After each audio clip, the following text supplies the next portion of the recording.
বাংলাদেশের বাইরে পৃথিবীর বিভিন্ন প্রান্তে যেখান থেকে চ্যানেল আই দেখছেন আপনাদের সকলকে সাদর আমন্ত্রণ তৃতীয় মাত্রা দেখবার জন্য। সাম্প্রতিক নানা বিষয় নিয়ে কথা বলবার জন্য আমার সঙ্গে স্টুডিওতে রয়েছেন জাতীয় সংসদ সদস্য এবং বাংলাদেশ জাতীয়তাবাদী দল বিএনপি কেন্দ্রীয় নির্বাহী কমিটির সহ শিক্ষা বিষয়ক সম্পাদক এবং বাংলাদেশ জাতীয়তাবাদী মহিলা দলের সিনিয়র যুগ্ম সাধারণ সম্পাদক হেলেন জেরিন খান, এবং আমার ডানে রয়েছেন আমার বাংলাদেশ পার্টি এবি পার্টির চেয়ারম্যান মুজিবুর রহমান মঞ্জু। স্বাগত আপনাদের দুজনকে তৃতীয় মাত্রায়।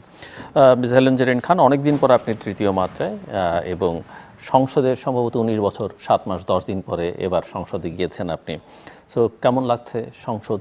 এবং একই সঙ্গে আমার প্রশ্ন, যে বাজেট অধিবেশন চলছে, সম্ভবত আপনি বক্তৃতাও করেছেন, বাজেটটা কেমন হলো? থ্যাংক ইউ জুলি ভাই, আমাকে আসলে অনেক দিন পরে এলাম। তৃতীয় মাত্রা এত জনপ্রিয় একটা মানে অনুষ্ঠান, এবং আপনারা পায়োনিয়ার বলা চলে, যে মানে প্রথম এই টক শো বাংলাদেশে পরিচয় ঘটিয়েছে যে এই অনুষ্ঠানটি, সেটা হচ্ছে তৃতীয় মাত্রা। সেই কারণে তৃতীয় মাত্রায় আসার জন্য তো সবাই একটু ভিন্ন রকমের মানে কি ভালো লাগা থাকে, কিংবা এটার একটা আলাদা গুরুত্ব আছে। আমি মনে করি সবাই এই জায়গাটায় এসে কথা বলতে পারলে ভালো লাগে। ঠিক একইভাবে আমারও এরকমই, যে তৃতীয় মাত্রায় এসে সবার সামনে একটু কথা যদি বলি কিংবা কথা বলতে পারছি, সেই কারণে আপনাকে আবারও ধন্যবাদ। আর আপনি আমাকে যে প্রশ্ন করেছেন, হ্যাঁ সত্যি, আমি এটা কিন্তু আমার বক্তব্যে ফার্স্ট একটা আমি নোটিশ দিয়েছিলাম 71 বিধিতে। তো সেই নোটিশে আমি উল্লেখ করেছিলাম যে 19 বছর 7 মাস 10 দিন পরে আমি পার্লামেন্টে এসে কথা বলছি, মানে পার্লামেন্টে আসার সুযোগ পেয়েছি।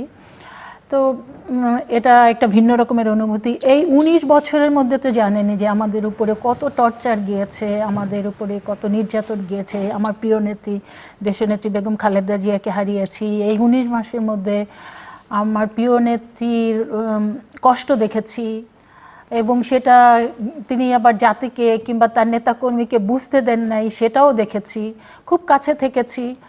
সব মিলে তারপর আমাদের মাননীয় প্রধানমন্ত্রী, তার উপরে যে অত্যাচার নির্যাতন হয়েছে সেগুলো দেখেছি।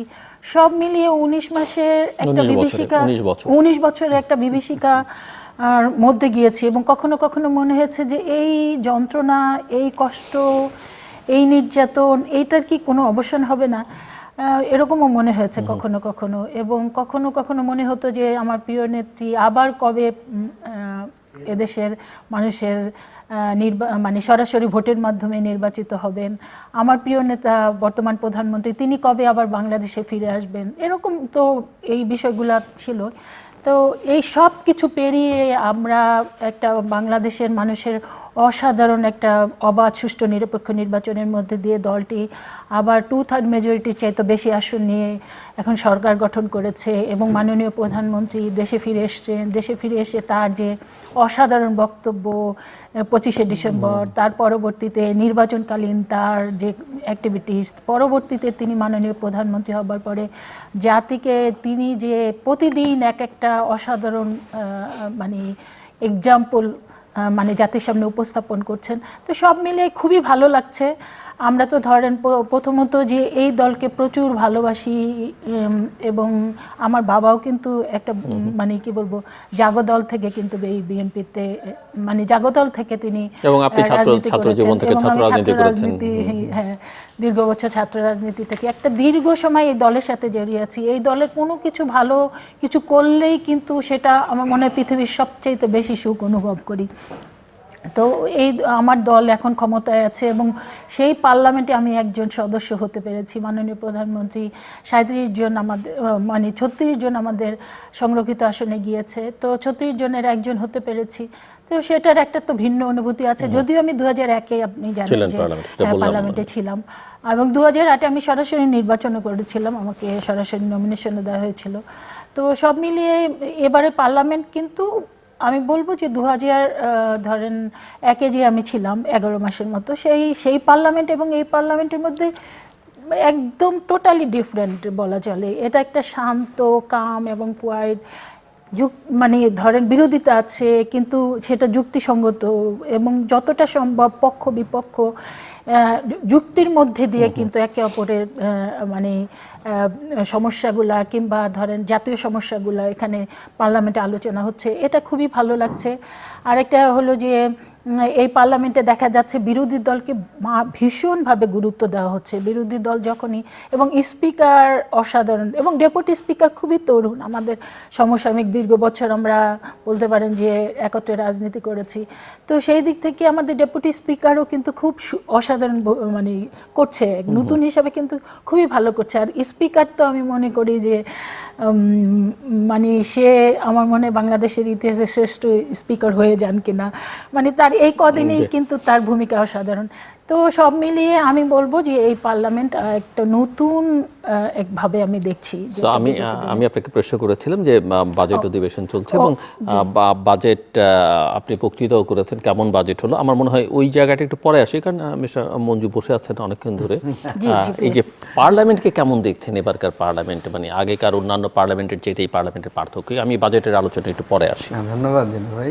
হেলেনা আপা বলছিলেন এবারের পার্লামেন্ট তো যেহেতু এটা গণ অভ্যুত্থানের মধ্য দিয়ে এসেছে এবং গণ অভ্যুত্থান পরবর্তী সময়ে এখানে এমন মানে এটার বৈচিত্র্য এত বেশি, যেমন ধরেন বেশিরভাগই বলা হচ্ছে যে এখানে অপোজিশন অ্যান্ড পজিশন দুই লিডারই হচ্ছে নতুন, ওনারা প্রথমবারের মতো সংসদে এসেছেন, এটা একটা বৈশিষ্ট্য। তারপরে আপনার more than 200 বোধহয় নিউ পার্লামেন্ট মেম্বার। আপনার বিরোধী দলে তো মাত্র 4 জন মানে এক্সপেরিয়েন্সড আগের মেম্বার ছিলেন, বাকিরা একেবারেই নতুন। সরকারি দলেও এবারে নতুন পুরাতনের একটা সংমিশ্রণ আছে। এবারের পার্লামেন্টে এমন সদস্য আছেন যারা দীর্ঘদিন কারাগারে ছিলেন এবং মুক্তি পাবেন কিনা, জীবনে আর মুক্ত জীবনের স্বাদ দেখবেন কিনা তাদের মানে দুই পক্ষে। তারপরে গুম হয়ে গিয়েছিলেন যারা, কখনো আবার স্বজনদের সাথে দেখা হবে কিনা, এই ধরনের লোকেরা পার্লামেন্টে এসেছেন। যাদের বাবারা পার্লামেন্টে ছিলেন তাদের সন্তানরা পার্লামেন্টে এসেছেন, বিরাট একটা সংখ্যা, তাও অপোজিশনের দুই দিকেই। তো প্রথমবারের মতো আমরা দেখলাম যে জামাতের মতো একটা দল তারা প্রধান বিরোধী দল হয়েছে। আবার জামাত বিএনপি তারা দীর্ঘ সময় ধরে একসাথে আন্দোলন করেছে, তাদের সাথে উভয় দলের মধ্যে স্মৃতি আছে। যেমন বিএনপির সিনিয়র নেতাদের মধ্যে, অপোজিশনের সিনিয়র নেতাদের মধ্যে অনেকে জেলখানায় একসাথে ছিলেন, তাদের খুনসুটি আছে, জানাশোনা আছে, অনেক কিছু আছে। একসাথে তারা আগের পার্লামেন্টে ছিলেন, এরকমও কয়েকজন আছেন। তো এই একটা মানে এরকম একটা পার্লামেন্ট, যার কারণে আমি দেখতে পাচ্ছি যে এখানে মানে বিরোধিতা করলেও উত্তেজনা হয় মাঝে মাঝে, কিন্তু সেটা একেবারে সীমা ছাড়িয়ে যায় না। যেমন প্রধানমন্ত্রীকেও বেশ কয়েকটা জায়গায় দেখা গেছে যে উনি খুবই রেশনালি বিহেভ করেছেন, অপোজিশনদের প্রতি সম্মান জানানোর ব্যাপারে উনি দৃষ্টি আকর্ষণ করেছেন। আবার বিরোধী দলীয় নেতাকে দেখা যাচ্ছে উনি বলছেন আমরা কিন্তু কঠিন বিরোধী দল না, আমরা হয়তো মাঝে মাঝে ওয়ার্কআউট করব, কিন্তু আমরা কার্যকর রাখার চেষ্টা করব পার্লামেন্টকে। অনেকে এটাকে নিয়ে আবার ট্রলও করছেন, টিজও করছেন যে এটা কি কোনো ধরনের আন্ডারস্ট্যান্ডিং এর মধ্যে দিয়ে গোপন আন্ডারস্ট্যান্ডিং কিনা। সরকারি দল এবং বিরোধী দলের মধ্যে একটা আন্ডারস্ট্যান্ডিং তো থাকতেই হবে, এবং সেটা হচ্ছে রাষ্ট্রের স্বার্থে। কিছু কিছু জায়গায় তো অবশ্যই তাদেরকে একমত থাকতে হবে, এবং বিরোধিতার জন্য বিরোধিতা না, যেমনি আবার বিরোধী দলকে যাতে কোনোভাবে হেয় প্রতিপন্ন করা বা বিরোধী দলকে সবসময় মানে খারাপ চোখে দেখা, সেটাও উচিত হবে না। যেটা হেলেনা আপা বললেন যে সত্যিকার অর্থে এবারে স্পিকার এবং ডেপুটি স্পিকারকে আমরা খুবই ভাইব্রেন্ট এবং অনেকটা নিউট্রাল দেখতে পাচ্ছি। কোনো কোনো সময় তো দেখা যাচ্ছে যে সরকারি দলের লোকদেরকেও তারা থামিয়ে দিচ্ছেন, এটা একটা ভালো দিক। তো এখন পর্যন্ত আমরা যে জিনিসটা নিয়ে আমার পার্লামেন্টের ব্যাপারে আমার যে যতটুকু অবজারভেশন, তাতে মনে হয়েছে যে একটা ঘাটতি বা একটা মানে শূন্যতা দেখি, সেটা হচ্ছে যে আমরা যদি জুলাই অভ্যুত্থানের যে প্রমিসটা আমাদের ছিল, যে প্রথমেই যে কথাগুলো ছিল যে আমরা নোট অফ ডিসেন্ট নিয়ে একটা ঝামেলা আছে, আবার গণভোটের আমরা ওই জায়গায় একটু পরে যাই। আচ্ছা ঠিক আছে, ওইটা আবার এজ এ হোল আমি মনে করি যে হোল আপনি কালচারাল পার্লামেন্টটা একটু ডিফারেন্ট দিকটা তুলে ধরেছেন, যে অ্যাডজাস্ট উভয় পক্ষের মধ্যে সম্পর্ক সমঝোতা, সেটা অত্যন্ত গুরুত্বপূর্ণ। হেলেন জেরিন খান, আমি বাজেট নিয়ে আপনার কাছে জানতে চেয়েছিলাম। দেখুন এবারে বাজেট তো অসাধারণ। আমি আপনার প্রসঙ্গে আসবো, আপনি যেটা বলেছেন সেটা অত্যন্ত গুরুত্বপূর্ণ। তরুণরা আছে এবার পার্লামেন্টে, মানে যারা বিপ্লবের নেতৃত্ব দিয়েছে তারা আছে, এটা একটা এক কথায় বলা চলে যে এবারে বাজেটটা হলো উদ্ভাবনী বাজেট। দেখেন বাজেটে আমি প্রথমত আমার একটা টার্গেট ছিল যে বাজেটে আমাকে হয়তো বা 10 মিনিট দিবে, আমি একটু বিস্তারিত বলবো, কিন্তু দেখা গেল যে আসলে অ্যাকচুয়ালি তো সবাইকেই সুযোগ দেওয়ার বিষয়। তো আমাকে প্রথমে 6 মিনিট, পরবর্তীতে আবার 2 মিনিট, আবার 1 মিনিট দিয়েছে, কিন্তু আমি মানে স্যাটিসফাইড না। আমি ব্যক্তিগতভাবে আপনাকে আবারও ধন্যবাদ দিচ্ছি যে এখানে এসে আমি সেই কথাগুলো হয়তো বা তুলে ধরতে পারবো। প্রথমত যে আমি এই বাজেটটা উদ্ভাবনী বাজেট এই কারণে বললাম যে দেখেন এই বাজেটে প্রথমত যে বাজেটটা এই ধরনের হবে সেটা কিন্তু আমাদের ম্যানিফেস্টোতেই আমরা কিছু বেশ মানে কি বলবো ম্যানিফেস্টোতে আমরা দিয়েছিলাম যে আমরা আসলে এই বাংলাদেশ নিয়ে কি চিন্তা করি। তো এই বাংলাদেশ নিয়ে কি চিন্তা করি সেটা তো আমাদের ম্যানিফেস্টোতে যেভাবে মানে নিয়ে এসেছিলাম সেটা হলো যে ধরেন আমাদের ম্যানিফেস্টোটা সাজানো হয়েছিল প্রথমত যে আমাদের মাননীয় প্রধানমন্ত্রী যে 31 দফা দিয়েছেন সেটাকে সামনে রেখে, দ্বিতীয়ত শহীদ রাষ্ট্রপতি জিয়া রহমানের 19 দফা, দ্বিতীয়ত আমাদের সাবেক প্রধানমন্ত্রী দেশনেত্রী বেগম খালেদা জিয়ার যে ভিশন 2030 ছিল এটা এবং জাতীয় জুলাই সনদ যেটা প্রণয়ন করা হয়েছিল বিশেষ করে পার্লামেন্টের সামনে যেটা আমার স্বাক্ষরিত হয়েছিল 30টা দল, এই 4টা বিষয়কে সামনে রেখেই কিন্তু আমাদের ম্যানিফেস্টোটা সাজানো হয়েছিল। এবং এই ম্যানিফেস্টোর কিন্তু মূল যেখানে ছিল যে এখানে আইসিটি খাতে আমরা লক্ষ্যমাত্রাই করে আগামী মানে 2034 সালের মধ্যে আমরা যেটা লক্ষ্যমাত্রা নির্ধারণ করেছি, প্রথমত যে আমরা আইসিটি সেক্টরে আমরা চিন্তা করেছি যে 10 লক্ষ লোকের কর্মসংস্থানের অ্যারেঞ্জমেন্ট করা হবে এবং ওই ম্যানিফেস্টোতে বলা হয়েছে যে আগামী 18 মাসের মধ্যে আমরা মানে 1 কোটি জনসাধারণকে আমরা কর্মসংস্থানের ব্যবস্থা করব।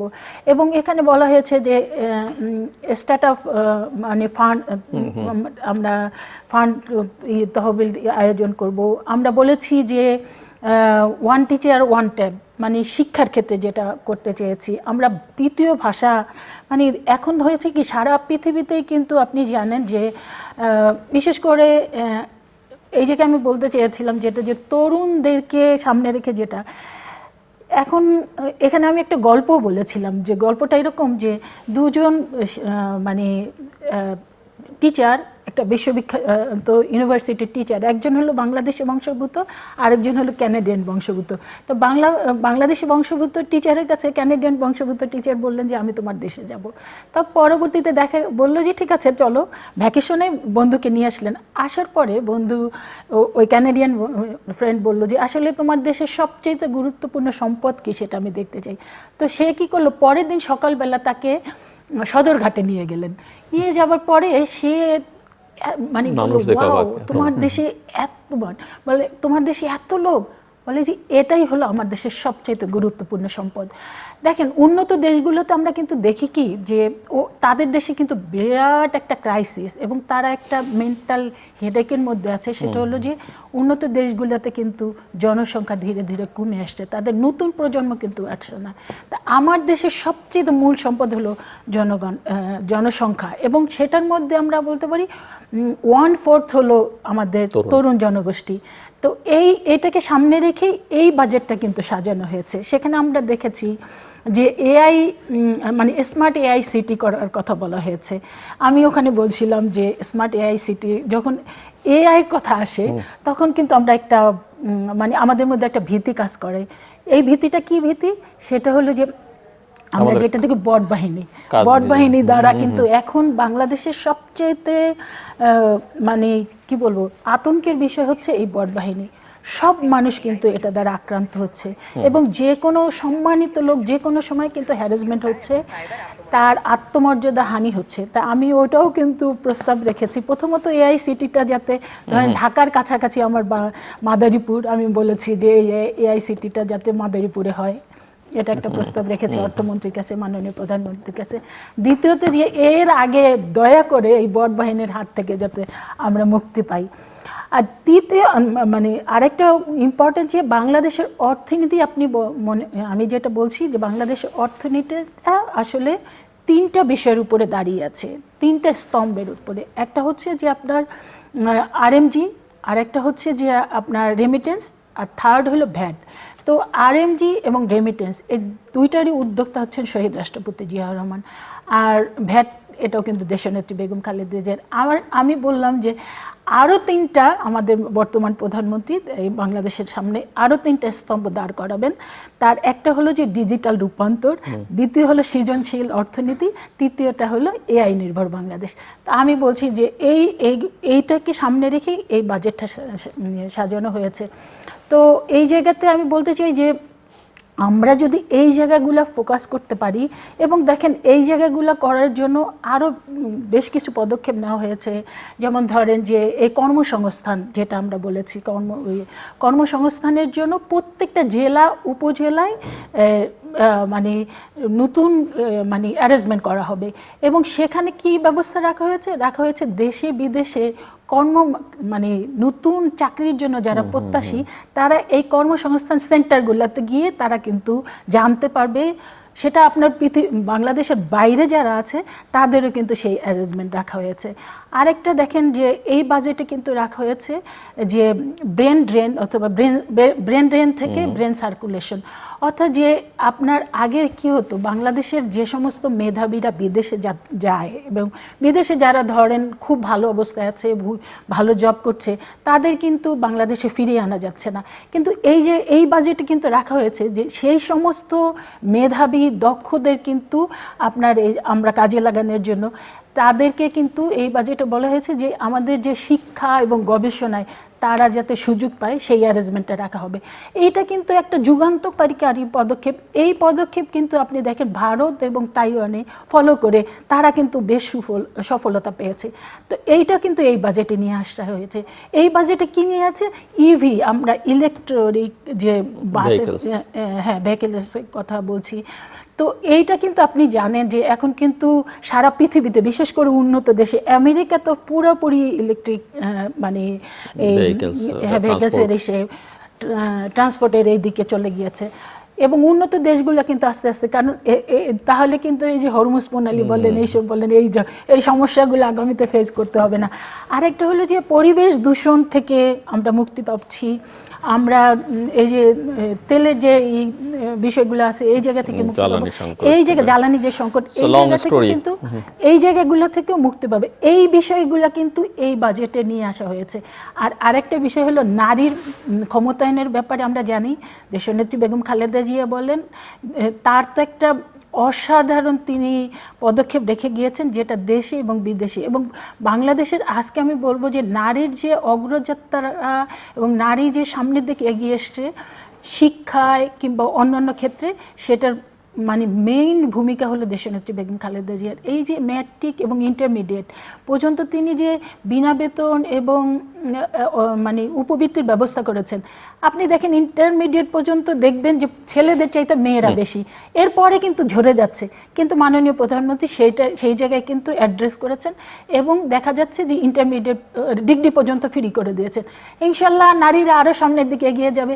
তারপরে থার্ড হলো যে ফ্যামিলি কার্ডের যে অ্যারেঞ্জমেন্ট রেখে হয়েছে।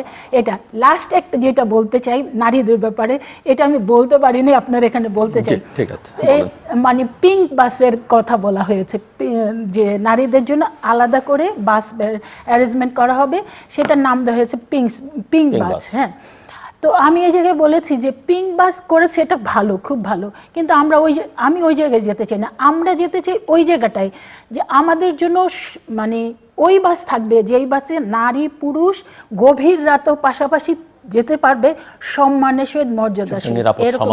হ্যাঁ, আমি একটা নিরাপদ সমাজ ব্যবস্থা চাই যেখানে নারী পুরুষ আলাদা থাকবে না, নারী পুরুষ সমানে সমান, এখানে নারী পুরুষ হিসাবে দেখা হবে না, আমরা সবাই মানুষ ওই হিসাবে। ধন্যবাদ। আমি আসবো আবার আপনার কাছে। মিস্টার মুজিবুর রহমান মঞ্জু, এটা কি উচ্চাভিলাষী গরিব মারার বাজেট আগে যেগুলো আমরা শুনতাম, নাকি এটা ওনার ভাষায় সৃজনশীল, কোনো অর্থনীতিবিদদের ভাষায় চিন্তাশীল বাজেট, এবং চ্যালেঞ্জেসগুলো কি আসলে? আমাদের বাজেট বাজেট তো আমরা সাধারণভাবে যেটা সবাই বুঝি যে বাজেট হচ্ছে আসলে ব্যয়ের হিসাব করা, আমার কি পরিমাণ ব্যয় হবে, এরপরে হচ্ছে আয়ের প্ল্যান করা, যে আমার এই খরচ হবে, কিভাবে আমি আয় করব।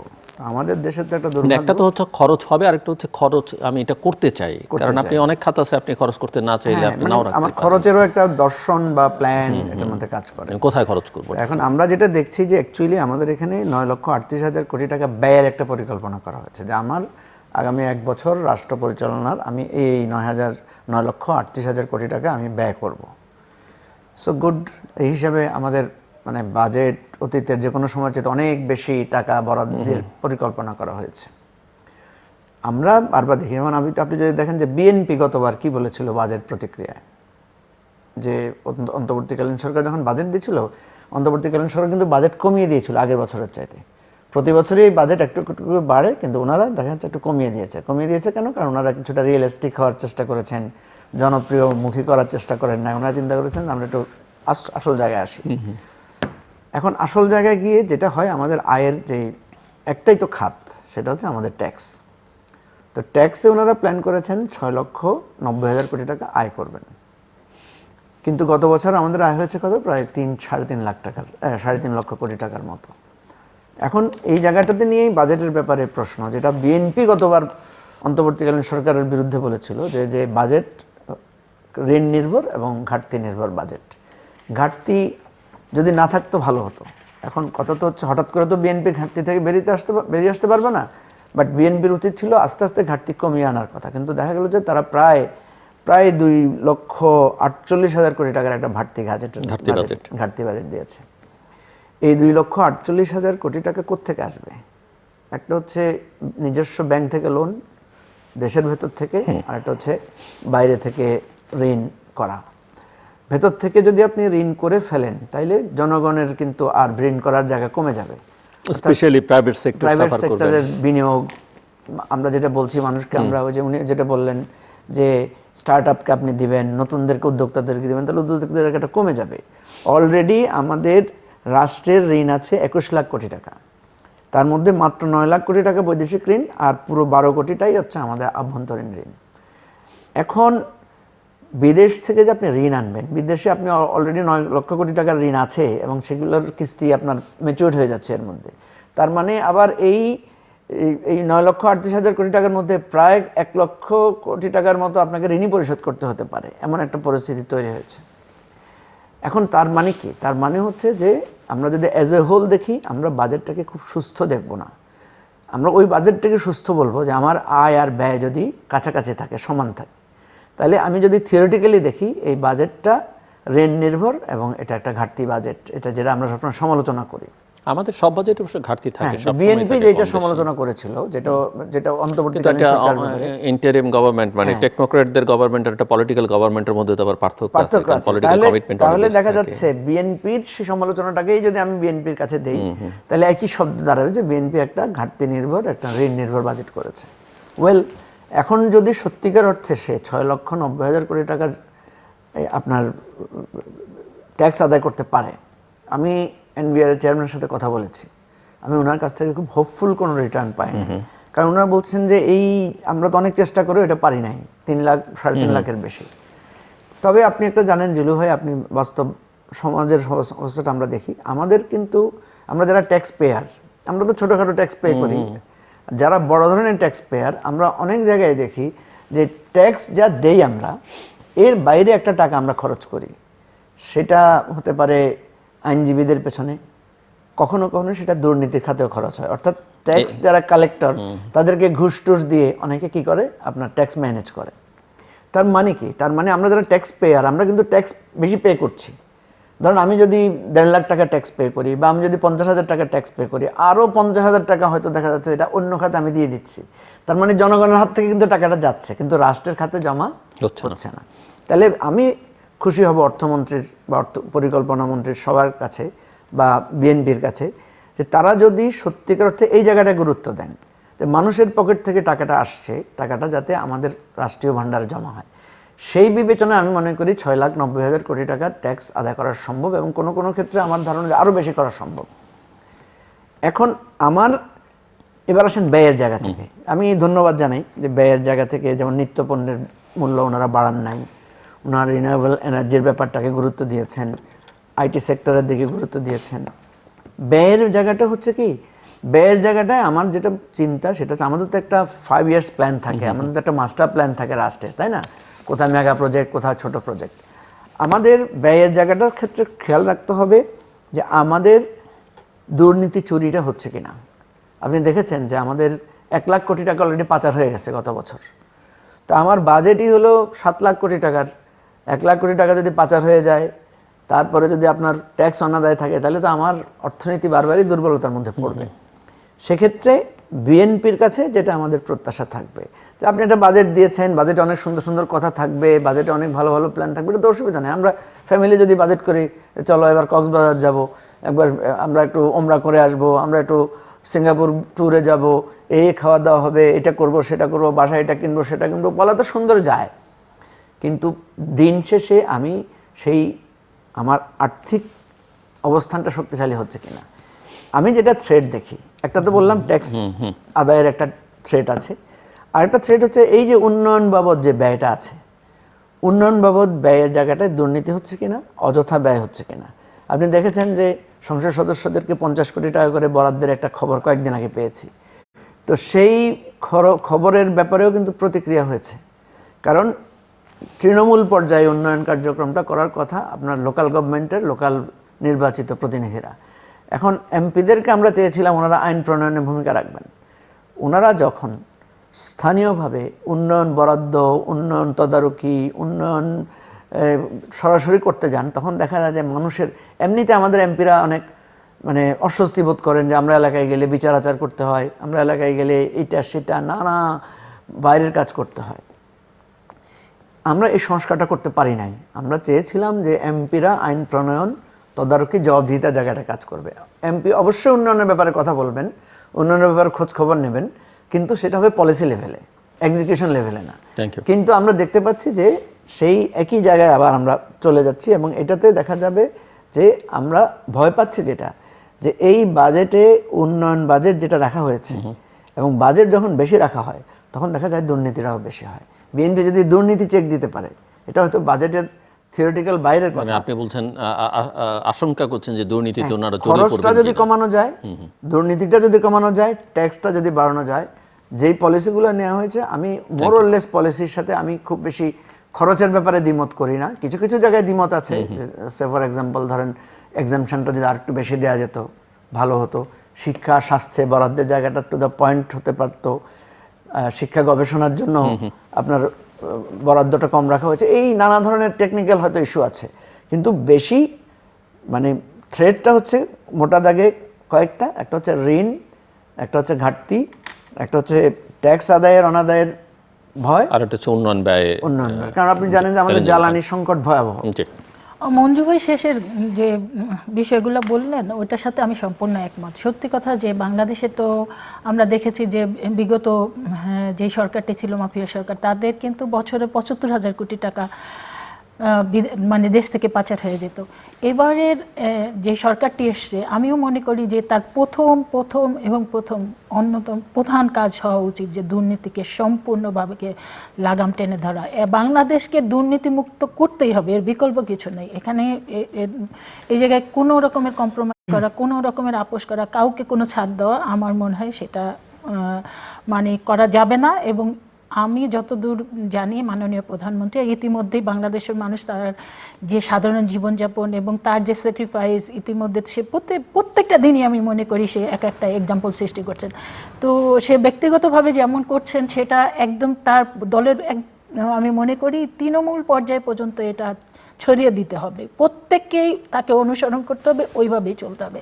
সেই কাজটি করা খুব কঠিন, কারণ এটা তো অস্বীকার করার কিছু নাই। এবং আপনি যেহেতু জানেন যে আমি দীর্ঘ বছর রাজনীতির সাথে আছি, এবং থাকার কারণে আমি তো যেটা ফিল করি সেটা হলো যে বাংলাদেশের মূল্যবোধ কিন্তু সম্পূর্ণ চেঞ্জ হয়েছে। বাংলাদেশের মানুষ এখন রাতারাতি যেভাবে বড়লোক হতে চায়, খুব শর্টকাটে মানে পয়সা ওলা হয়ে যেতে চায়, এবং সেই জায়গায় হবার জন্য তারা কোনো কিছু মানে না। এমন হয় যে নিজের বাবাকেও কখনো কখনো চিনে না, কিংবা নিজের বাবা ভাই বোনকেও পর্যন্ত অস্বীকার করে ফেলে। এই যে মূল্যবোধের চরম অবক্ষয়, এই জায়গায় কিন্তু মাননীয় প্রধানমন্ত্রী বেশ কিছু এক্সাম্পল নিয়ে আসলেন। আর একটা প্রোগ্রামে মানে কথা হচ্ছিল, তো মাননীয় প্রধানমন্ত্রীকে আমি বলার সুযোগ পাই নাই, কিন্তু আমি বলতে চেয়েছিলাম সেটা হলো যে ধরেন বাংলাদেশ বিএনপিকে পপুলার করা, কিন্তু মেয়েদের মধ্যে বিএনপির পপুলারিটি বাড়ার জন্য আমি এটা এমনভাবে বলতে চাই যে মাননীয় প্রধানমন্ত্রী আপনি যত বেশি মানে আমাদের প্রধানমন্ত্রীর ওয়াইফ মানে জুবাইদা রহমান ভাবিকে যত বেশি তিনি সাথে নিয়ে যাবেন, ততই বেশি বাংলাদেশে মেয়েদের মধ্যে জনপ্রিয়তা বাড়বে। তো এটা আমি এই কারণে বলতে চাই যে মূল্যবোধের যে উনি চেঞ্জ আনতে চাচ্ছেন, এটাও কিন্তু একটা যে তিনি তার স্ত্রীকে So, নিয়ে family oriented বিভিন্ন person. সময় হাত ধরে, মানে যখন প্রয়োজন হয় তিনি হাত ধরেও তাকে সেভ করে রাখেন, তাকে মানে আগলে রাখেন। এটা দেখেও কিন্তু এই যে মানে মানুষের মধ্যে যে মানে পারিবারিক বন্ধন কিংবা এই জায়গা থেকেও কিন্তু এই 17 বছর আমরা অনেক সরে গিয়েছি।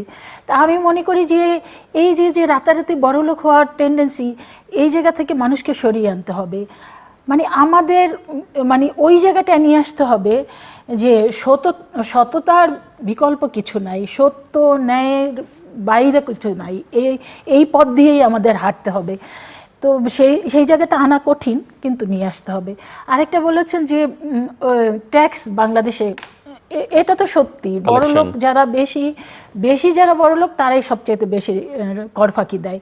তো মানে সেই জায়গা থেকেও কিন্তু আমাদের মানে সরিয়ে আনতে হবে যে ট্যাক্স আদায় করা এটা করতেই হবে। মানে আইনের প্রতি শ্রদ্ধাশীল, আইন তার নিজস্ব গতিতে চলবে, এবং মানে আইন নিজস্ব গতিতে চলতে গিয়ে তোমার যে ট্যাক্স হবে সেটা তোমাকে আদায় করতেই হবে। এখানেও আমি মনে করি যে কোনো রকমের কম্প্রোমাইজ করার কোনো সুযোগ নেই, সেটা করতে হবে। আর থার্ড হলো যেটা বলেছেন যে এই যে এমপিদেরকে আপনার যে এমপিদের যে আপনার উন্নয়ন কর্মকাণ্ডে নিয়ে আসা, দেখেন এটা তো দীর্ঘ বছরের আমি বলবো যে একটা প্র্যাকটিস, হ্যাঁ, ইউজ টু। মানে এই যাতে কিন্তু এমপিরা রাস্তা ঠিক করে দিবে, এমপিরা মসজিদে অনুদান দিবে, এমপিরা মাদ্রাসায় অনুদান দিবে, এমপিরা স্কুলের মানে কলেজগুলো সভাপতি হবে, এই যে প্র্যাকটিস, এই জায়গা থেকেও কিন্তু এটা তো ধরেন এমপিদের একটা স্ট্যান্ডার্ড থাকা উচিত। হ্যাঁ, তো সেটা তো নির্ধারণ করা হয়েছে, কিন্তু বাস্তবায়িত হয়নি। সেই জায়গায় তো নিয়ে আসতে হবে, কিন্তু দীর্ঘদিনের যে প্র্যাকটিস সেই জায়গা থেকে আনতে একটু সময়ের দরকার একটা। আর দ্বিতীয়ত যে আপনি ধরেন এখন পর্যন্ত লোকাল লেভেলে মানে লোকাল যে নির্বাচনগুলো সেটা কিন্তু এখন পর্যন্ত হয়নি। তো কিছু জায়গায় আমরা প্রশাসক দিয়েছি, কিন্তু সেই প্রশাসক দিয়ে তো সব কিছু করা সম্ভব নয়, এটা একটা টেম্পোরারি। তো আমি মনে করি যে এই নির্বাচনগুলা যদি লোকাল নির্বাচনগুলো হয়ে যায় কিছুটাই হবে।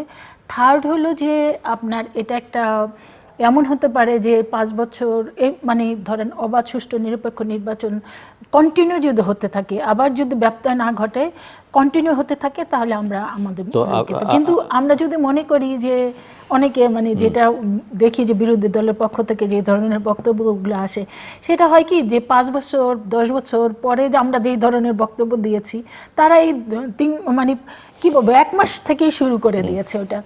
তো ওইটা তো 1-1.5 মাস কিংবা 4 মাসে সম্ভব না, একটা সময়ের ব্যাপার।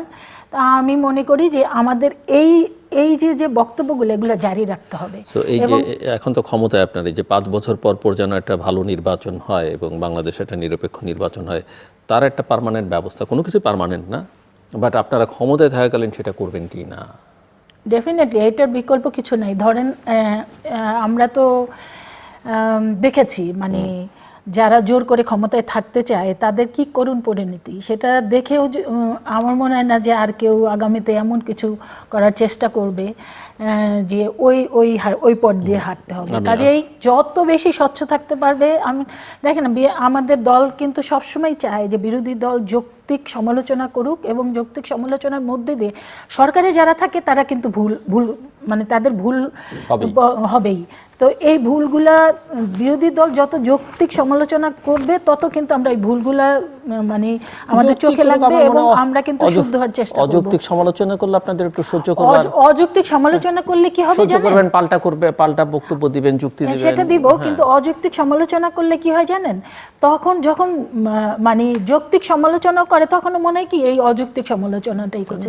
এই জন্য বিরোধী দলকেও কিন্তু তাদেরও কিন্তু জবাবদিহিতার মধ্যে থাকতে হবে, কারণ তারা অযৌক্তিক সমালোচনা করবে, তারা এই করলে আমি মনে হয় যে তাদেরও কিন্তু এই জায়গা থেকে শিক্ষা নিতে হবে যে অযৌক্তিক সমালোচনা কখনো অ্যাকসেপ্ট করবে না। মিস্টার মঞ্জু, আপনি আপনার সূচনা বক্তব্যে পার্লামেন্টে যখন কথা বলছেন, আমি থামিয়ে দিয়েছিলাম আপনাকে, শেষের দিকে এসে আপনার ফ্রাস্ট্রেশনের কথা বলতে চাইছিলেন, যে জুলাই চার্টার, রিফর্মস, রেফারেন্ডাম, এগুলো নিয়ে।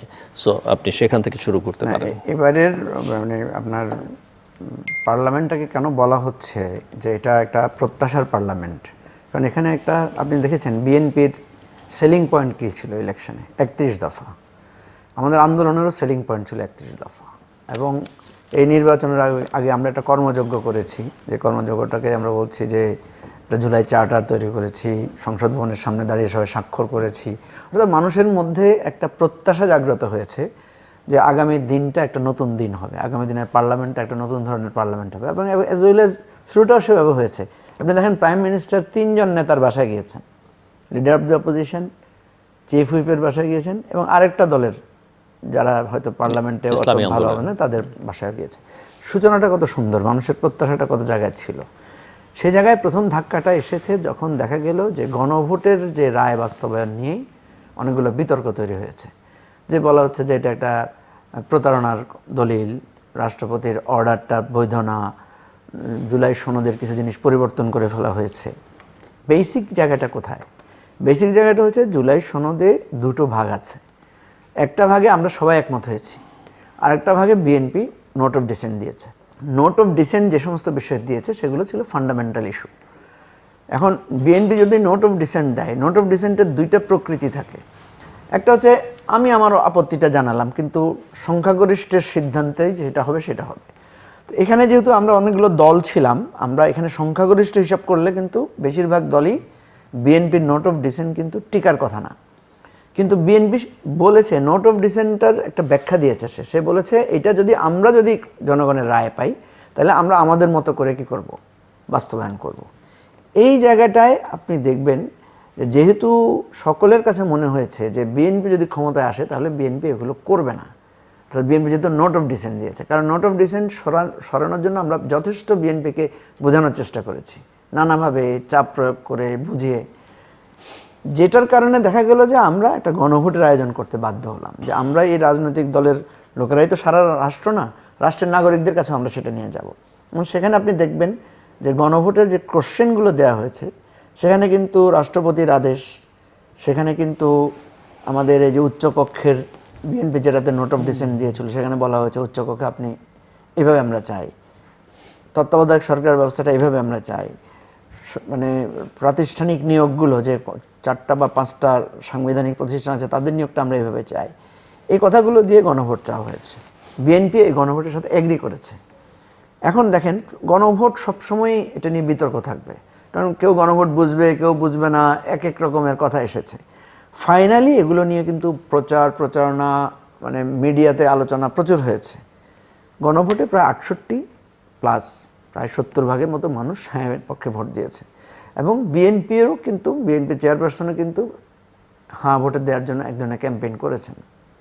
এখন প্রশ্ন হচ্ছে দুইটা, একটা হচ্ছে আমি এটা নিয়ে খুব লম্বা বিতর্ক করতে চাই না, যৌক্তিক আলোচনাটায় আসেন যে বিএনপি যেটা বলেছে, আমি যেটা নোট অফ ডিসেন্ট দিয়েছি, আমি যেহেতু 2/3 মেজরিটি পেয়েছি, সুতরাং আমি নোট অফ ডিসেন্টগুলোর মতো করেই আমি আমার সিদ্ধান্ত বাস্তবায়ন করব।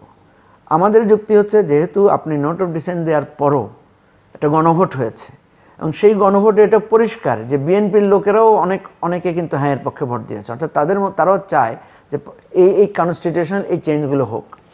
কিন্তু আবার একটা প্রশ্ন আছে যে বিএনপির যে ম্যানিফেস্টো, সেই ম্যানিফেস্টো ধরে বা দেখেও তো বিএনপিকে মানুষ ভোট দিয়েছে। এই যে এখানে কিন্তু একটা বিতর্কের কোনটা, আপনি কি গণভোট বিএনপি ফলো করবেন না মানুষ তাকে যে অঙ্গীকারের ভিত্তিতে ভোট দিয়েছে সেটা ফলো করবেন? এখন এটা একটা যৌক্তিক আলোচনা, আমি এই আলোচনাগুলো করতে চাই। যে এখন আপনি বললেন বিএনপি যদি বলে যে হ্যাঁ আমাকে মানুষ ভোট দিয়েছে, 2/3 মেজরিটি আমি পেয়েছি, সুতরাং আমার ম্যানিফেস্টোর আলোকে আমি করব।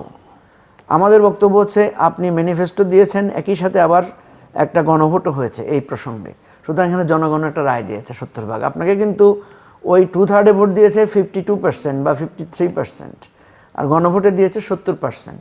এখন এটা আপনি যদি সম্মান দেখান গণভোটের, বিএনপির কী ক্ষতি হবে? ধরেন আমি যদি ধরে নিই যে বিএনপি তার নোট অফ ডিসেন্টগুলোকে বাতিল করে দিল, যে ঠিক আছে জনগণ যেহেতু চাচ্ছে আমরা নোট অফ ডিসেন্টকে প্রত্যাহার করে নিলাম, আমরা যদি মানে বাইক্যামেরাল পার্লামেন্ট হয় না, কিন্তু প্রতিটা রাজনৈতিক দল বা ভিন্ন ভিন্ন রাজনৈতিক দল সব বিষয়ে একমত হতে হবে কেন? তার তো নিজস্ব মত থাকতে পারে, আপনার পার্টির এক ধরনের মত থাকবে, তার একজনের, সব বিষয়ে ঐকমত তো কি সম্ভব নয়? তাহলে আলাদা পার্টি করা দরকার কি? তাহলে তো আমরা না, আপনার এই কথাটা যুক্তি আছে, কিন্তু কথা হচ্ছে আমরা তো কোনো না কোনো জায়গায় একমত হই। যেমন বিএনপিকে আমি কেন মেনে নিলাম যে বিএনপি শাসন করবে, আমি বিরোধী দলে থাকবো, এটা আমি মেনে নিলাম কেন? আমি তো চাই না, আমি তো নিজেই ক্ষমতা যেতে চাই। আমি তখনই মেনে নেই যখন জনগণ বিএনপিকে রায় দিয়েছে। আমরা যে খেলার মধ্যে আমরা আবার থার্ড এম্পায়ারের কাছে যাই না, এখানে আমাদের যুক্তি যেটা যে আমরা আলোচনা করেছি, কিছু বিষয় একমত হয়েছে, কিছু বিষয় আমরা একমত হই নাই, সো থার্ড আম্পায়ার হিসেবে আমরা জনগণের কাছে গিয়েছি। বিএনপির এখন এখতিয়ার, বিএনপি যদি বলে ঠিক আছে আমি 70% মানুষ যেহেতু রায় দিয়েছে, অধিকাংশ মানুষ, আমি এটাকে মেনে নিলাম। বিএনপি যদি মেনে না নেয় কি হবে? মেনে না নিলে আমরা জনগণের কাছে বলবো এটা যে দেখেন 70% মানুষের রায় বিএনপি মানলো না, বিএনপি এই কারণে। এবং আমরা যদি দেখি যে বিএনপি যেটা মানলো না এবং যেই না মানার কারণে দেখা গেলো যে আমরা সুশাসন পাচ্ছি না, যে না মানার কারণে আমরা দেখছি বিচার বিভাগের স্বাধীনতা পাচ্ছি না, যে না মানার কারণে আমরা দেখছি পুলিশ স্বাধীনভাবে কাজ করতে পারছে না, যে না মানার কারণে আমরা দেখছি দলীয়করণ হচ্ছে, যে না মানার কারণে আমরা দেখছি নির্বাচন আবার প্রশ্নবিদ্ধ হচ্ছে, তখন তো মানুষ আমাদের পয়েন্টকেই গ্রহণ করবে যে বিএনপি গণভোটের রায় না মানার কারণেই আমরা সেই জায়গাটা পেলাম না। এটা রাজনৈতিক জায়গা থেকে বিরোধী দল অ্যাডভান্টেজ পাবে। বিএনপি যদি জেনে শুনে সে অ্যাডভান্টেজ দেয় তাহলে তো এটা মানে আমাদের জন্য পজিটিভ। মঞ্জু শেষে কথা দিয়ে শুরু করি যে এইটা হলো না, এটা হলো না। আমি যদি বলি এগুলো সব যদি করে ফেলে বিএনপি, বিএনপি যদি সুশাসন দিতে পারে, বিএনপি যদি অর্থনৈতিক মুক্তি দিতে পারে, বিএনপি যদি আরো বেটার গণতন্ত্র দিতে পারে, তো সেই তাহলে তো আপনারা মেনে নেবেন। আমাদের না মানার তো কোনো সুযোগই নাই তখন। প্রথমত যে আপনার আমরা এই যে জুলাই সনদ যেটা হয়েছে সেখানে এই ডিসকাশন আমরা কি দেখলাম, অন্তর্বর্তীকালীন সরকারের প্রথম যেটা বলে সব দলগুলোকে একত্রিত করলেন, সেখানে কিন্তু তিনি বললেন যে জুলাই সনদ সেটা দিয়েই হবে যখন সব দলগুলো ঐক্যমতে যেই বিষয়গুলো আসবে সেই বিষয়গুলো নিয়ে হলো জুলাই সনদ করা হবে। আর যেই মতবিরোধ থাকবে সেটা যার যার ম্যানিফেস্টোতে দিবে এবং সে তার ম্যানিফেস্টো অনুযায়ী নির্বাচনে সেটা নিয়ে আসবে। ওইটাকে সামনে রেখেই কিন্তু দলগুলো সব একত্রিত হলো এবং এই যে জাতীয় ঐক্যমত্যের যে সংস্কার কমিটি হয়েছিল সেই সংস্কার কমিটিতে প্রায় আপনার 90 দিনের মতো, প্রায় 3 মাসের মতো কিন্তু ওই একটা বিষয় মানে ওই বিষয়গুলোকে কেন্দ্র করেই আলোচনা সমালোচনা। এবং তখন আপনি দেখেন বিএনপিকে আনপপুলার করবার জন্য, বিএনপির উপরে ব্লেম দেওয়ার জন্য তখন কিন্তু বারবার করে বিএনপি যখন এই যে নোট অফ ডিসেন্ট একটা বিষয়ের উপরে দিচ্ছিল, বিএনপি কিন্তু সামনে নির্বাচন, সেটাকে সামনে রেখে বিএনপি নির্বাচন চায় না, বিএনপি আর একটা ফ্যাসিস্ট হতে চায়, এই ধরনের করার পরও কিন্তু বিএনপি মানে কখনো কথা দিয়ে কথা রাখবে না, কিংবা কথা দিয়ে সবসময় কথা রাখে, সেইটাই কিন্তু বিএনপি অতীতদিনে সবসময় করে এসছে। এই কারণে দেশনেত্রী বেগম খালেদা জিয়া বাংলাদেশের মানুষের কাছে এত পপুলার, শহীদ রাষ্ট্রপতি জিয়াউর রহমান এত পপুলার। তো সেই কারণে বিএনপি দেখেন নোট অফ ডিসেন্টগুলো দিয়েছে এবং যে 30টা দল যেই বিষয়কে কেন্দ্র করে স্বাক্ষর করা হলো, জুলাই জাতীয় সনদ হলো, পরবর্তীতে বিএনপি বলেন 30টা দলের সাথে কিন্তু বিশ্বাসঘাতকতা কারা করলো? অন্তর্বর্তীকালীন সরকারটি করলো। এবং এই যে আজকে যে বিতর্কের সৃষ্টি এটাও কিন্তু তারা করলো। এবং আমরা জানি যে এই অন্তর্বর্তীকালীন সরকারের একটা পার্ট, আমি বলবো না সবাই, একটা পার্ট কিন্তু এখনও তো অন্তর্বর্তীকালীন সরকারের যে উপদেষ্টা ছিল আসিফ মাহমুদ, সে বলেছিলেন, সে বিভিন্ন সময় যে বক্তব্য দেয় যে ডিপ স্টেট এখানে নানা রকমের ভূমিকা পালন করেছে নির্বাচনের বিষয়ে। তো আমরা কিন্তু দেখেছি নির্বাচন যেদিন হবে 12ই ফেব্রুয়ারি, তার আগের দিন পর্যন্ত কিন্তু চেষ্টা হয়েছিল যে এই নির্বাচনটি বানচাল করবার জন্য।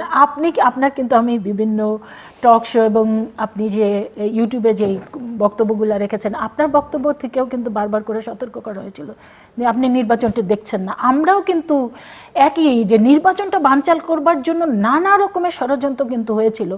সেরকম একটি মুহূর্তে যখন দেখা গেল যে বিএনপির সাথে কিংবা 30টি দলের সাথে অনেকটা বিশ্বাসঘাতকতা করে আপনার গণভোটে যেটা নিয়ে আসলো, যে বিষয়গুলো নিয়ে আসা হলো, সেই সময় বিএনপির কী করার ছিল বলেন? বিএনপির তো আরেকটা বিষয় হলো যে দেশটাকে এমন একটা জায়গায় নিয়ে যাচ্ছিল, আপনার দেখা যাচ্ছে যে মব কালচার বাংলাদেশে নিয়ে আসা হয়েছিল এবং সেখানে বিশেষ করে নারীরা যেইভাবে আতঙ্কের মধ্যে পড়ে গিয়েছিল। আপনি কি বলবেন? আমার মেয়ে ইউনিভার্সিটিতে পড়ে, আমার মেয়ে সবসময় অনেক সময় আমাকে বলতো, আচ্ছা আম্মু এরকম কেন হচ্ছে, মানে তাদের সার্কেলই কিন্তু অনেকে আছে, যেমন ধরেন আমি এর পূর্বে হিজাব মানে নিয়েছি যখন, তখন ভীষণভাবে আমি কিন্তু বারবার করে চিন্তিত হয়েছি যে আমি হিজাবটা নিলে আমি ঠিকভাবে করতে পারবো কিনা। কারণ কি, তখন যারা হিজাব পরতো তাদেরকে জঙ্গি ঠঙ্গি নানা রকমের ট্যাগ দেওয়া হতো। তো আমার কিন্তু বারবার করে ওটাই হয়েছে যে আমাকে না কোন দিন ওই ফ্যাসিস্টটা জঙ্গি ট্যাগ দিয়ে আমাকে না গ্রেপ্তার করা হয়। ঠিক একইভাবে আমার মেয়ে কিন্তু এবং তার ফ্রেন্ড সার্কেলরা ওই অন্তর্বর্তীকালীন সরকারের সময় ওই মেয়েরা কিন্তু বাইরে বের হতে ভয় পেত। তারা একটু ধরেন যারা ওর ফ্রেন্ড সার্কেল আছে একটু ওয়েস্টার্ন ড্রেস পরতো, কিংবা ধরেন যারা স্মার্টলি চলাফেরা করতো তারা কিন্তু ভয় পেত। আমরা কিন্তু মানে ওইটাও যেমন আমরা সাপোর্ট করতাম না যে হিজাব নিলে কেউ জঙ্গি হয়ে যাবে, ঠিক হিজাব ছাড়া চললেও সে একবার বেপর্দা হয়ে যাবে, এটা কিন্তু এরকম সিচুয়েশন কিন্তু হয়ে গিয়েছিল।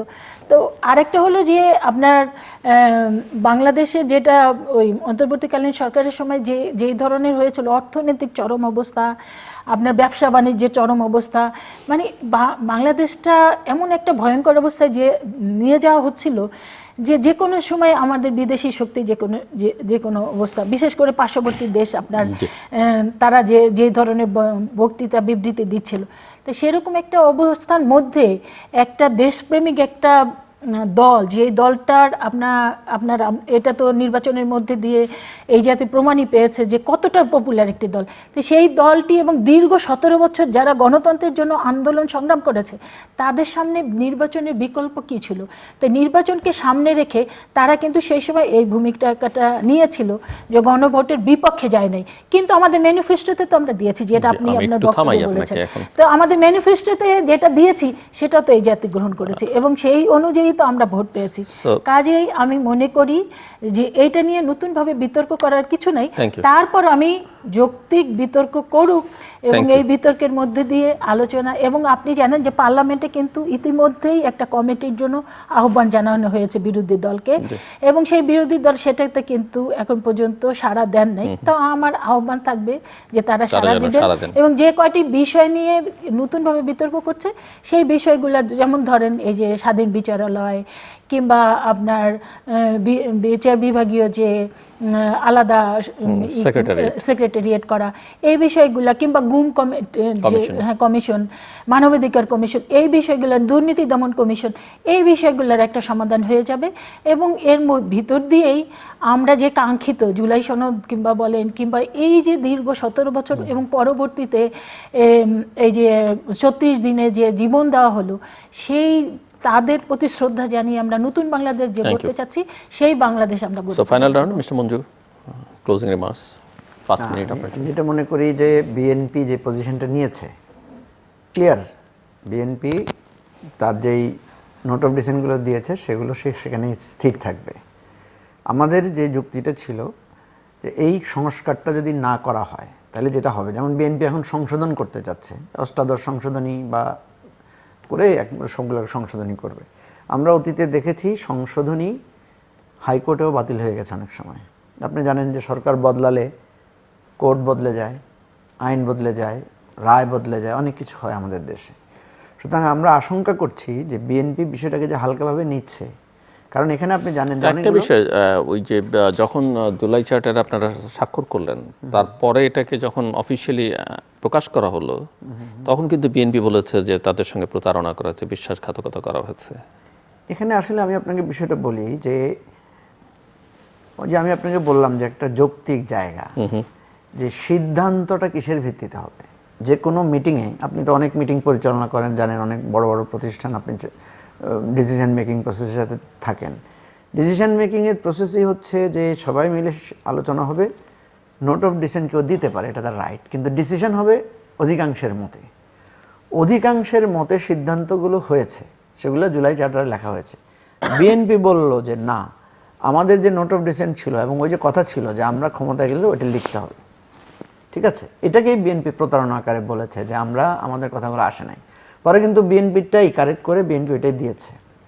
এখন বিএনপি যে কথাটা বারবার বলার চেষ্টা করছে যে প্রেসিডেন্সিয়াল অর্ডারটা অসাংবিধানিক, বিএনপি বলার চেষ্টা করছে গণভোটে যে জিনিসগুলো গেছে এগুলো বিএনপির কনসেন্টের বাইরে গেছে। আচ্ছা, বিএনপির কনসেন্ট যদি থাকতো তাহলে তার গণভোট হওয়ার দরকার ছিল না। বিএনপির কনসেন্ট ছিল না বলেই তো গণভোটের কেন গণভোট দরকার ছিল না? কারণ বিএনপি আর আপনার এই বিএনপি তো প্রথম গণভোটের কথা বলেছে। বিএনপি আর বা আপনার এই 32 দলই তো বাংলাদেশ না, সেই জন্য গণভোট। দুইটা কারণ ছিল। একটা হচ্ছে আমরাই বাংলাদেশ না, কারণ কথা আসছিল বিএনপিও বাংলাদেশ না, কথা বলছি বিএনপি সহ আপনারা 32 দলই বাংলাদেশ। কথা আসছিল যে এখানে তো আওয়ামী লীগ নাই, এখানে তো জাতীয় পার্টি নাই, এখানে অনেক দল নাই, এই কথাগুলো আসছিল। দ্বিতীয় হচ্ছে ভাই, যেমন আপনি তো কোনো দলই করেন না, তো আপনি তো নাই সেখানে, সেই জন্য বলা হয়েছিল আমরা একটা গণভোট দিব, তখন কেউ বলতে পারবে না যে আমি নাই, আপনি ভোট দেন নাই ভাই, এটা তো আপনার রাইট। এইটা একটা কজ ছিল। আর একটা কজ ছিল যে আমরা জনগণের কাছ থেকে জানি জনগণ কি বলছে, কারণ নাইলে তো আর প্রশ্নগুলো এভাবে দেওয়া হতো না, বলে দিতে হতো যে জুলাই চার্টার যেভাবে হয়েছে আপনি চান কি চান না, এভাবে হতো না। এখন মূল জায়গাটা কোথায়? মূল জায়গাটা হচ্ছে, দেখেন, সংস্কার না হলে কি হবে, মানে বিএনপির নোট অফ ডিসেন্ট যদি অবিকল থেকে যায়, তাহলে আমরা কোন বেকায়দায় পড়ব? ওই বেকায়দায় পড়ব যে এখানে একটা অন্তর্বর্তীকালীন সরকার হয়েছে, অন্তর্বর্তীকালীন আমাদের সংবিধানে নাই। এখানে একটা মানে আমাদের সংবিধানের মৌলিক পরিবর্তন হচ্ছে, একজন প্রধানমন্ত্রী 10 বছর বেশি থাকতে পারবেন না। এখানে মৌলিক পরিবর্তন হচ্ছে যে আমাদের তত্ত্বাবধায়ক সরকার ব্যবস্থাটা এইভাবে হবে। আমাদের এই যেটা নিয়ে বিতর্ক হলো যে সুপ্রিম কোর্টের সচিবালয় স্থাপন করা, এগুলো কিন্তু মেজর চেঞ্জ। সুপ্রিম কোর্টে ডিস্ট্রিবিউট করা হবে, বিভাগীয় পর্যায়ে কোর্ট চলে যাবে, এগুলো কিন্তু আমাদের কনস্টিটিউশনের মানে মেজর চেঞ্জ।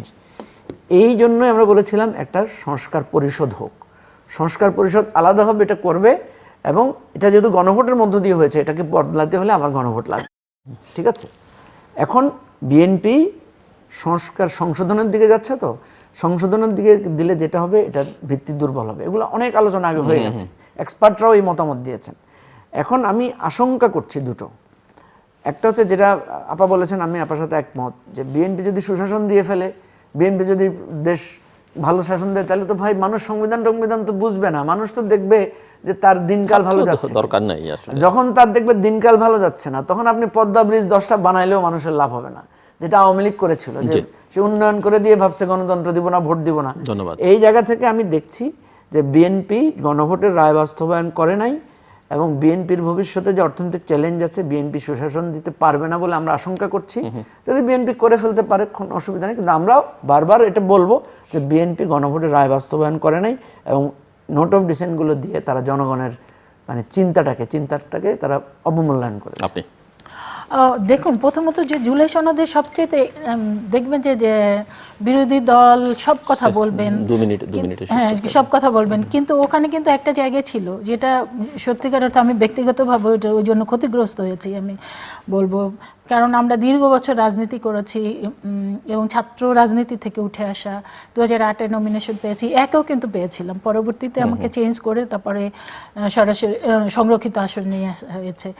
এবং এই কারণে সরাসরি নির্বাচন করব এই চিন্তা চেতনা থেকেই কিন্তু রাজনীতি করে এসেছিলাম। কিন্তু যেমন ধরেন যে ওখানে কিন্তু ছিল 5% নারী সরাসরি নমিনেশন দেওয়া হবে। বাংলাদেশের 51% হলো নারী, অথচ সেই নারীদের কে অবমূল্যায়ন করা হলো, এবং 5%-এর একজন পর্যন্ত কিন্তু আমরা বিরোধী দলের পক্ষ থেকে নমিনেশন দেখি নাই।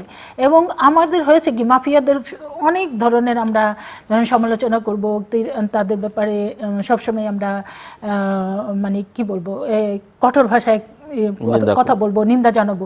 কিন্তু ওই সময় একটা বিষয় ছিল, সেটা হলো যে ধরেন বিএনপি যদি 15 জনকে নমিনেশন দিত, ওরা কিন্তু 16 জন দিত, কিংবা ওরা 16 জন দিলে আমরা 17 জন দিতাম, একটা কম্পিটিশন থাকতো। এবারে হয়েছে কি, বিরোধী দল একজনও দেয়নি, এটা টোটাল নারী গোষ্ঠীকে কিন্তু করা হলো, মানে দুর্বল করে দেওয়া হলো, একজনও দেওয়া হয়নি। এই জায়গাটা কিন্তু ওরা কখনো বলবে না, এই জায়গাটা আমি বেশি বলবো কারণে। আর থার্ড হলো যে এই যে ডেপুটি স্পিকার একজন বিএনপির পক্ষ থেকে কিন্তু আহ্বান দেওয়া হলো না। লাস্ট হলো যে গণভোটের যেটা, এটা কিন্তু আপনারা আপনাদের দিক থেকে দেখছেন, আমরা আমাদের দিক থেকে দেখছি। আমরা দেখছি আমাদের ম্যানিফেস্টোতে আমরা যেটা দিয়েছিলাম, আমাদের সাথে প্রতারণা করা হয়েছে। তো আমরা সেই জায়গা থেকেই আমরা কাজ করছি। ইনশাল্লাহ আমি যেটা বললাম যে বিএনপি সুশাসন দিতে চায়, বিএনপি অর্থনৈতিক মুক্তি, বিশেষ করে আমাদের যে নিত্য প্রয়োজনীয় জিনিসের ইতিমধ্যে ধন্যবাদ। বাজেটে কিন্তু আমরা অনেক ধন্যবাদ। সেটা নিয়ে এসেছি। আমরা এর ভিতর দিয়ে একটা বাংলাদেশে একটা you. নিরাপদ বাংলাদেশ গড়ে তুলতে চাই। দর্শক, অনুষ্ঠানের শেষ প্রান্তে আমরা সামাজিক যোগাযোগ মাধ্যম ফেসবুক, এক্স এবং ইউটিউবে তৃতীয় মাত্রা লাইভ স্ট্রিম হচ্ছে আপনারা দেখতে পারেন। টেলিভিশনের পর্দায় দেখতে না পারলে যে কোনো সময় যে কোনো স্থান থেকে ইউটিউবে তৃতীয় মাত্রা চ্যানেলটি সাবস্ক্রাইব করে এই পর্ব বা পুরনো পর্বগুলো আপনারা দেখতে পারেন। মিস্টার মুজিবুর রহমান মঞ্জু এবং মিস হেলেন জেরিন খান, অসংখ্য ধন্যবাদ এই আলোচনা অংশ নেবার জন্য। দর্শক, আমরা আমাদের পলিটিক্যাল কালচার নিয়ে আলোচনা করেছিলাম এবং এটা বাংলাদেশের জন্য অত্যন্ত দুর্ভাগ্যজনক যে আমাদের রাজনৈতিক সংস্কৃতির অবনমন হচ্ছে দিন দিন। নির্বাচনের পরে একটা পরিবর্তন লক্ষণীয়, যেটা আমার দুই অতিথি বলবার চেষ্টা করেছেন। যেহেতু আমরা একটা গণতান্ত্রিক বাংলাদেশ চাই, গণতন্ত্র হচ্ছে এমন একটা বিষয় যেটা একটা সাইকেলের দু চাকার মতো। এখানে সরকার পক্ষ থাকতে হবে, এখানে বিরোধী পক্ষ থাকতে হবে এবং সরকার পক্ষের বিরোধী পক্ষের সমালোচনাকে সহ্যও করতে হবে। রাজনীতিতে সহিষ্ণুতা, পরামর্শহিষ্ণুতা, সহনশীলতা অপরিহার্য এবং এই সাইকেলের একটি চাকা যদি না থাকে বা অকার্যকর হয় বা অকার্যকর করে দেওয়া হয়, তাহলে সে সাইকেলটা আর চলবে না, অর্থাৎ গণতন্ত্রের চাকা আর সামনের দিকে এগোবে না। যে আমরা আশা করব যে এক ধরনের সমঝোতা, অবশ্যই নিজ আদর্শ বিসর্জন দিন না, কিন্তু দেশের বৃহত্তর স্বার্থে এক ধরনের সমঝোতা যেন সকল রাজনৈতিক পক্ষের মধ্যে থাকে। দেশটা সবার আগে বাংলাদেশ, ক্ষমতাসীনদের স্লোগান শুধু সবার আগে বাংলাদেশ বললেই হবে না, বাংলাদেশের জন্য সবার হয়। দর্শক, আমাদের সঙ্গে থাকবার জন্য অসংখ্য ধন্যবাদ। আপনাদের সবার জন্য শুভকামনা।